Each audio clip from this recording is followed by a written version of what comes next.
Hey guys, it's Mike from Craft Beer Storm, your host, also owner, founder, brewer at Brewing Company in Portsmouth, New Hampshire. We are here today to bring you Kate Kone, who is the author of What's Brewing in New England. She lists out all the breweries in New England and what's happening in the beer scene. She also wrote for Yankee Brew News, and she was assistant to the president of Shipyard Brewing, which is and she was there from the beginning, so it was an interesting story. So I said, hey, Kate, why don't you come on the podcast and let's talk? So she's coming up here. But before I do that, hey, if you have 2 minutes, can you go on to iTunes and do me a favor? Give us a rating and a review. That helps the podcast tremendously, and that's the only way we can get up in the rankings. And when we get up in the rankings, more people notice us. We get, quality guests, and it's just good for everybody, and just preaching the gospel about craft beer, which is what we're trying to do here. So without further ado, why don't we get to Kate? Here we go.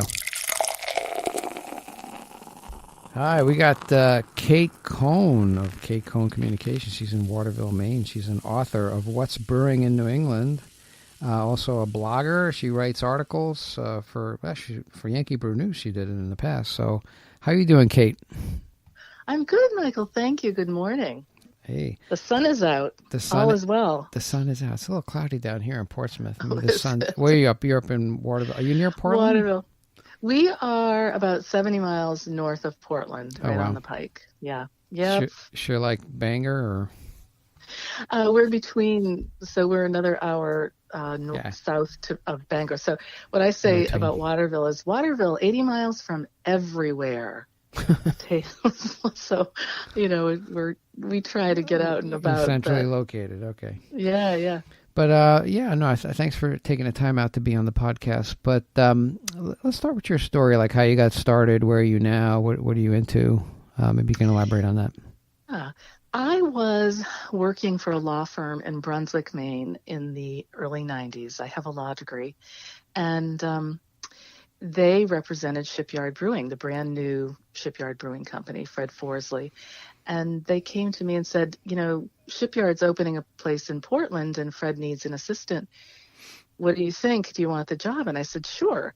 So met with Fred, went down, and they had just bought this sort of a rat trap, of an old munitions factory from World War II, and had done a great job cleaning it up. And they were literally bringing equipment in through the windows when I started. So I was assistant to the president, doing some legal things, but mostly just trying to set up the systems. And back then that meant... So you're assistant to the president for Shipyard. Shipyard's a huge brewery up here in the Northeast here. Yeah. And you were there in the beginning, huh? Right. I mean, it was crazy. It was really crazy. Alan Pugsley was had been brought in as a partner and was their master brewer. Alan had set up Geary's, Gritty's, and many other craft breweries all over the world. These are like iconic in Maine, I guess, right? Oh yeah, Alan's a genius, and they were great to work for. So I had Fred outside my desk, and then Alan. We were just all huddled in these little teeny cubicle offices, and there was no lock on the door, so. We had a receptionist, but everybody would come in and say, "Hey, I'm Freddie's friend from 7th grade. I want to see Fred." And they would just walk in while he was trying to conduct business, and it was really fun. But I saw how much hard work and blood, sweat, and tears it took to start a brewery, and it was. I was there for 6 months. It turned out it was too much of a commute because at that time I lived in Harpswell, Maine, which was up on the coast. It was close to an hour commute, and my kids were very, very young back then. So we parted ways in a very friendly way, and I really had an agent at that point say, "Why don't you write a beer book?" So I was writing fiction. I was working on mystery novels, and I proposed the book to Downeast Books, and they took it. And they wanted it to be a guide, sort of almost a little bit like a travel guide. So that book came out in 1997. And I have it in front of me. It's no longer in print, but you can get it on Amazon used. But at the time, 1996, when I was writing the book, there were 6 breweries in Portland, and in the state of Maine there were 25. Now there are. I'm gonna take a stab at Portland. I think 30, 25 to 30. Yeah, there's a lot in Portland. State, yeah, about 135 in the whole state of Maine. Man. And their people are still opening. So. Wow. I don't know what the population of Maine is. I know there's in New Hampshire when we started, there were like 20 breweries like 4 years ago, almost 4 or 5 years ago, and now there's like over 90. So it's just quadrupled in the past it was so hard. 4 years. Right, when the book came out in 97, it did really well. And then, as a writer, Stephen King makes money, John Grisham makes money. It's hard to make money as a writer. So I went back to work in the legal field, and I did mostly real estate title exams, which I really loved. So you have your Juris Doctor, I saw, right? You graduated? Yep. I have from New England Law. Okay. So then I went through a divorce, and I was raising 3 teenagers. So there was very little time to. And then there was a big shakeout in the craft beer business, sort of late 90s, early 2000s. And I was doing some writing for Yankee Brew News, and I stopped doing that when I went into my master's program. So, but I was driving in the car one day and heard the statistic on NPR that said the craft beer business was a $6 billion business. And I said, wait a minute. Wow. Back in the 90s, you never heard craft beer being discussed on mainstream news. It was always in these little, small regional newspapers. And, and I kept hearing. And I said, geez, I think I should do another book. So I contacted Downeast, and they said, yeah, let's do it. And that was the book that came out in 2016. Okay. But boy, it was impossible to keep up, even with the new technology. And I say that like I'm Wilma Flintstone, but back in the 90s, internet was just beginning, and it was just becoming available, because in Maine we had dial-up, and if you didn't have a local number, you had these huge long-distance costs attributable to your email use. So, and there was nobody had a cell, or I didn't have a cell phone. Those were just coming out. So I had to call breweries. I'll give you an example. Portsmouth Brewery was impossible to get anyone to call me back. Oh, yeah. I must have called them a dozen times, and they were pretty big back then. So they have just this little blurb in the book, and some people took issue with that, and I said, I'm sorry, but I couldn't get the owner to call me back. So that's now they know, right? So now I was up the against next version. So this time, when I was writing the book a few years ago, I realized nobody wants to email anymore. They want you to either text, or the easiest way I found to get in touch with people was Facebook.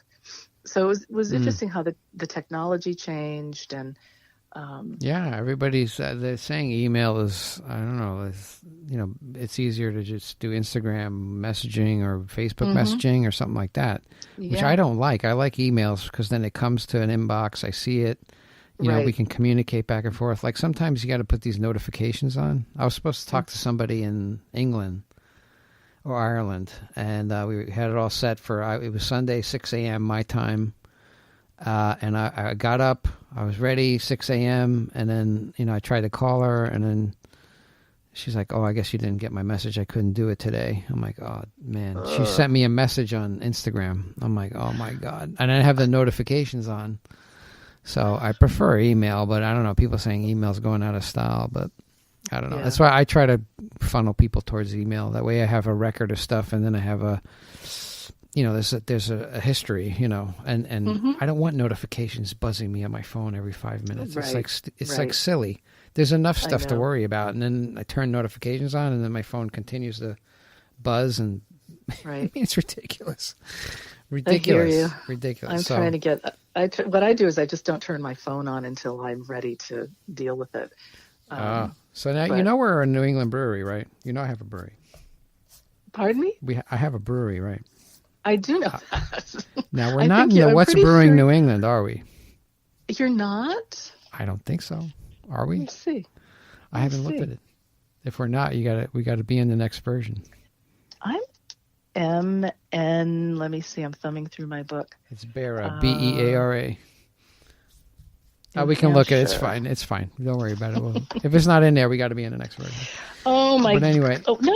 You are in here. Oh, we are? Okay. They're Irish Brewing Company. I spoke with Michael Potorti and his wife, Louise, just after they celebrated the grand opening of their brewery. Oh, man. That was a while ago. Okay. That was like 4 years. All right, good. I apologize. We were in there. That's okay. So you're off the hook.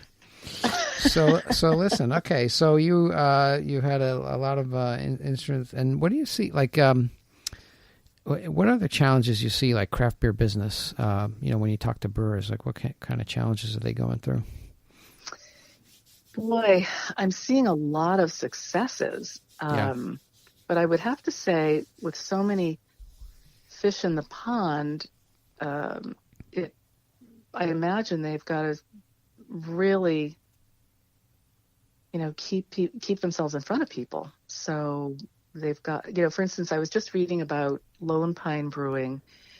They opened in what we call East, there's a section of Portland called East Bayside, and they call it Yeast Bayside because there are so many breweries there. So you've got Rising Tide, Lone Pine, Urban Farm Fermentory, which was doing kombucha. They're also brewing beer now. So there are a bunch in there. So Lone Pine just opened a tasting room and brewery in Gorham, Maine, which is a little bit outside of Portland, where the university is. And he said, the owner said, this way, they're like quadrupling their production. That's how popular their beer is.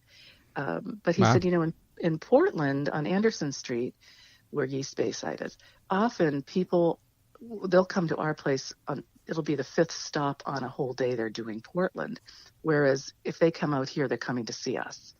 And that makes it easier for them to kind of keep their presence known. So, I mean, they're looking at it from being a little bit off the beaten path as being an advantage to them. Because people will travel to a brew pub. I mean, this was another thing that was interesting. And I think you probably know this as a brewer.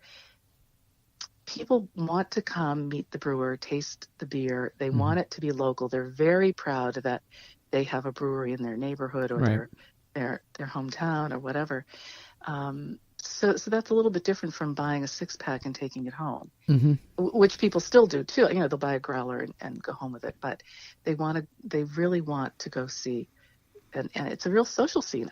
When I had gotten my second book contract in 2014, I started going on beer bus tours. And so the first one I went on with Maine Brew Bus ended at Rising Tide in Portland. And they just had like a four-seat bar at the time. And but the brewery people went, the bus people went in, and there was a little book signing because there was another author there. And the place was jumping at 4 p.m. with people who came down to have a beer and socialize. So this was a revelation to me because I had been kind of out of the scene for so long. And also the law had changed so that you could sell beer without having food available in Maine, or just you might have had to have snacks at the time. But I said, I get it. People, the whole kind of economic models changing. People are going to the tasting room. That's another like thing. They used to go to a bar. Well, that's fantastic for the brewers because the margin in the tasting room is just so much better, and that's the way you build a business. Bringing people into your, there's no. I have a pint glass. I fill my pint glass. You drink it. I wash my pint glass. Okay, next. I don't have to buy cans. I don't have to buy bottles. Yeah. I don't have to buy disposable stuff and then keep it in inventory. And then wait for somebody to order it and this and that. And then I got to pay the salesperson to sell it. And then I have to pay a delivery guy to deliver it. Or if you're with a distributor, he takes 30%. So I think it's trending towards the tap room, which is fantastic, and we're trying to build up our, the traffic in here as well. We're doing other different things, but that's where the margin is, and we're still, I'm self-distributing. I have kegs that go out, and all these breweries do it too. They have kegs that go out, like maybe just to draw some attention to them, and also they're doing canning and bottling and getting beer into stores, bars, and restaurants. So it is trending toward hyper-local, and you see it in larger breweries, like regional breweries, and in national breweries. So like they're closing. Right. Because people don't know where they're just kind of this phantom. They can't identify the beer with any particular place.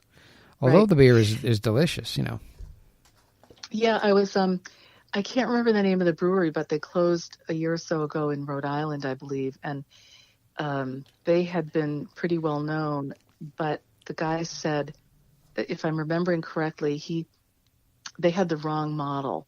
In other words, what I was saying before about the economic model is trending towards making more money in the tasting room.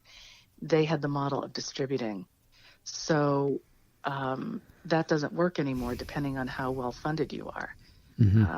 If you're going to try to base your business on distributing the most beer all over the country, that wasn't working for them. No. And they had to close their doors. It's very cost intensive, and I see a lot of breweries opening up big time that just plow a lot of money.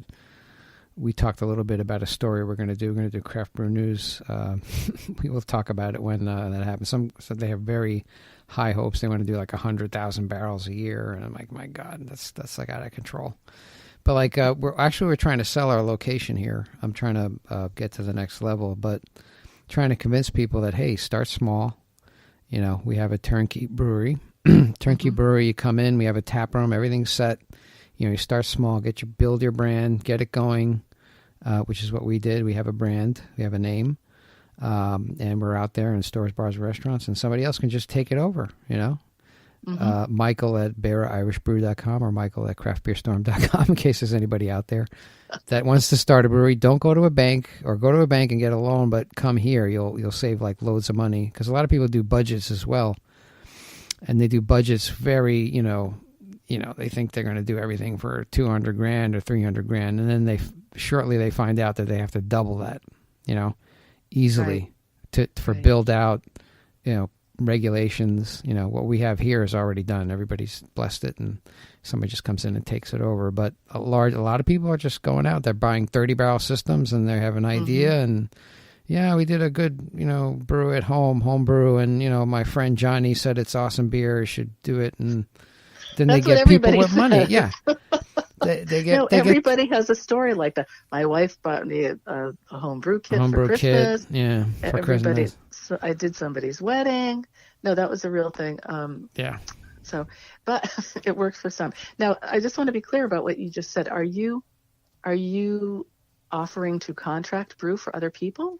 No, just take the facility and just sell the whole facility. It's a turnkey brewery. So I can't even contract. My system is small. This is great for somebody who wants to come in and just, they have an idea for beer and start small. Start small. Test it out. Test the waters. See what works. See what doesn't work, which is what we've done over the past 4 years. But now I've dialed it in, and I know what people buy and what excites people, and what they don't want. But I've been able to do it at a smaller scale, so I don't, spend hundreds of thousands of dollars, on distributors or buying like tons of cans. Right. There are other breweries around me that have gone out of business. They tried to go big, and they just got caught, with the whole cash flow thing, and then they had to close, which is not good. So, but we're still around, But I have this to offer, and then what I would like to do is I would like to contract brew, find a larger brewer, and start to scale up and contract brew with them. And then I don't have to, get like $500,000 to build out another place and, or buy equipment. They have the equipment. So we scale it up, gradually. And then we still have the brand, and then we'll see what happens from there. If we get some investors, we can open our own facility, like a brew pub, right? Brew pubs are good because you can have some food, get people in there. Yeah, I don't know how New Hampshire is, but I know in Maine, once you go to the brewpub model, it's an entirely different set of regulations. And yeah, I was talking to the Gritty McDuff guys while I was writing the book, and went in and had lunch with them one day. And Richard Pfeffer, who runs the brewpub part, said, I just had an inspector come in from the state and say I have to put in a 3-bay sink behind the bar. And I said, why? And he goes, I don't know. Good question. yeah. They just want me to put in a 3-bay sink, so I've got to do it. And he said the tasting rooms don't have these regulations because they're not licensed as restaurants. Yeah. No, I have it. Portsmouth has it. They want me to put, it's wash, like soapy water, then rinse it with water, and then sanitize. Mm-hmm. So yeah, that makes sense. That's the 3-bay sink, which I think every brewery should have it. I mean, you got to keep that stuff clean. Yeah, and that might have been what it was, and it makes sense. But I think some of the brew pubs were taking a little bit of a hit 5 years ago in Maine when the tasting rooms were able to start selling directly to the customer without having to have food. And then what they did is, they have a food truck outside or... food trucks are awesome. Yeah, but we can't have them here, though. Oh, you can't? No, but I have to serve some type of food. So we do like some paninis. Oh, nice. And chicken fingers, stuff like that. And then we can do pints. So right. Otherwise, you can just take one sample of each that we have on tap and you have to leave. Yeah. So, are you packaging, are you distributing it all in Maine? No, we're not in Maine, no. I used to be in Maine. I used to have a distributor there, but that didn't work out.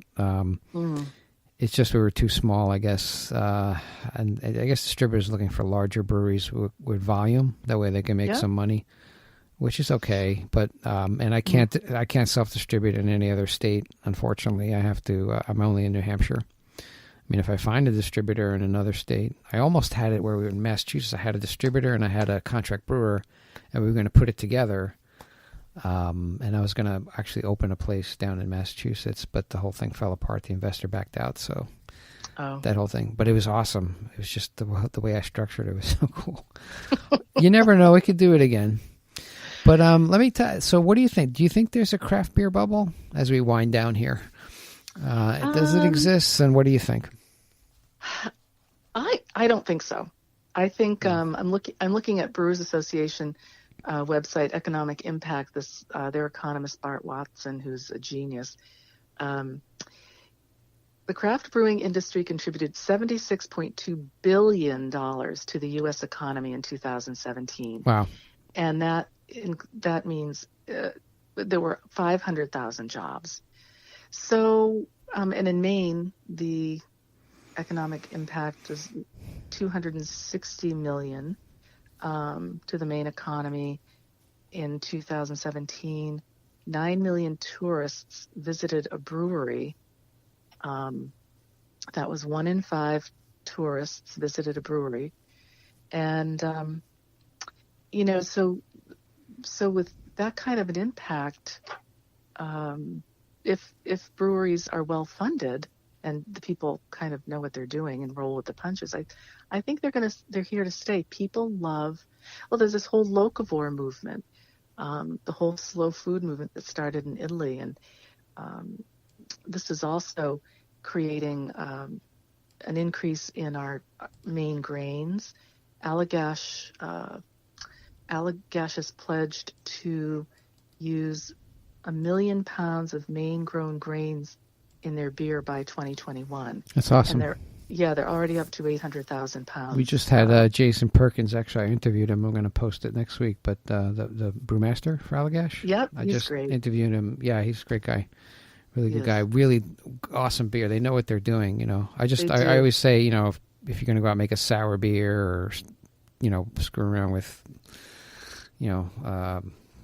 Brett. Belgians. Yeah, you got to know what you're doing, and he does. So that's really a great example of a good. They do. They have a great. I guess the word is intentional business where they're really giving back. I mean, farmers are now able to plant more acres of grain because, as Jason said,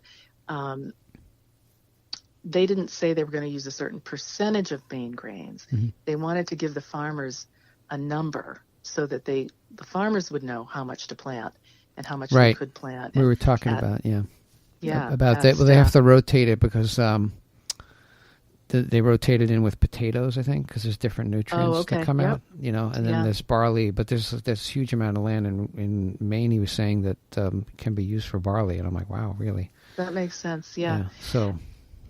And then, did you know about the social media thing in February? People were calling it #Flagship February. Just kind of came across my consciousness at the end of February, and people were posting online what their favorite flagships were. And I want to ask you, do you have a favorite flagship craft beer that it might have been one of the first ones you started out with? Like in my brewery? In your brewery, what's your flagship? We have a couple. I mean, we have our stout, which is an O'Sullivan stout, which is a dry oatmeal stout, which people really like. We have an Oreo infused Java porter, which has been nuts. People love the Oreo. It's an Oreo infused Java porter. It's called Cake. Oof. So we put 3 gallons of 200 gallons of beer and 3 gallons of cold brew coffee and 30 pounds of Oreo double stuffed cookies. Oh, that sounds delicious. Oh, it is. You must stop in. I don't know if you've been here before. But... I haven't, because I'm always trying to get somewhere, but I'm coming down mid-April to visit my son in Manchester. All right, you let me know, and then you can come by. We will definitely We'll get stop you some by, flights. We'll give you a tour. Yeah. But, so I wanted to as we wind down, I mean, what can you tell somebody that's on the fence with craft beer? I don't know if I want to drink it. I don't know if I like my watery beer. What would you say to them to try to convince them to say, hey, jump on in and try your local craft beer? What would you say? Well, that's why most craft brewers have a gateway beer, and it's usually a lager or something that doesn't take as long as a lager. But pale ale, a blonde ale, start there, because I know people who say, I want a beer-flavored beer, and I know what they mean. The kind of beer that crackles in your mouth, and that's what those styles are. So I'd say start there. If I had to pick a Maine beer, I love G-String Pale Ale. G-String being a double entendre. The guy who makes it is a fiddler. So oh wow, that's I'm getting old timers disease. We have a pale ale. It's called Survivor. It's a collaboration I did with a brew pub in Cork City in Ireland, and nice. It's really nice pale ale. I mean, it has some really nice hops, and that's another flagship. Actually, I don't know if you can have one. I have I would say the flagships. I would say those 3: the Cake, the Stout, and the Survivor. Those sell pretty well. We have some double IPAs too, which are very interesting. Yeah, I know. When I first, well, of course, I started at Shipyard, but Geary's had been brewing too. I love Geary's Pale Ale, but I love, if people haven't tried it because they're trying new styles, Shipyard Export Ale is still delicious. Oh, really? And it's consistent. And I interviewed Fred Forsley and Alan Pugsley recently, and Alan sent me this page-long letter about how they came up with it. When Kennebec Brewing Company Federal Jacks opened in 1992, he wanted Alan to create a beer that the Canadian tourists would like, because they got a lot of visitors from Canada. So Alan based it off of his favorite, which was Molson Export. Mm-hmm. And he tweaked it, and he tells me exactly what he did to it. And they sold 9,000 barrels of that the first year they were open. Wow. Up in Portland. That's heavy duty, yeah. That's which great. Was huge first at year. The time. 9,000. Yeah. Wow. So that's one too. If you're in the supermarket and you can't get, a specialty, beer, but you want to do local Shipyard Export. I must look for that. Gary's Pale Ale, yeah, they're still Gary's delicious. Pale, yeah, Gary's is good stuff. Yeah. All right. Well, hey, I appreciate you coming on today, and thank you for having me. I will. We should come into the tap room. Let me know when you want to come by, and I'll let April you know. 13th.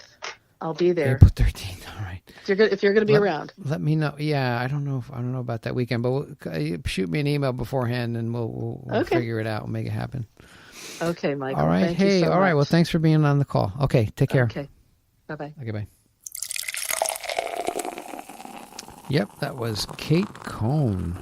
And she was the assistant to Shipyard president, which is interesting. She also wrote the What's Brewing in New England. She has a lot of experience in New England breweries and knows what's happening in the scene.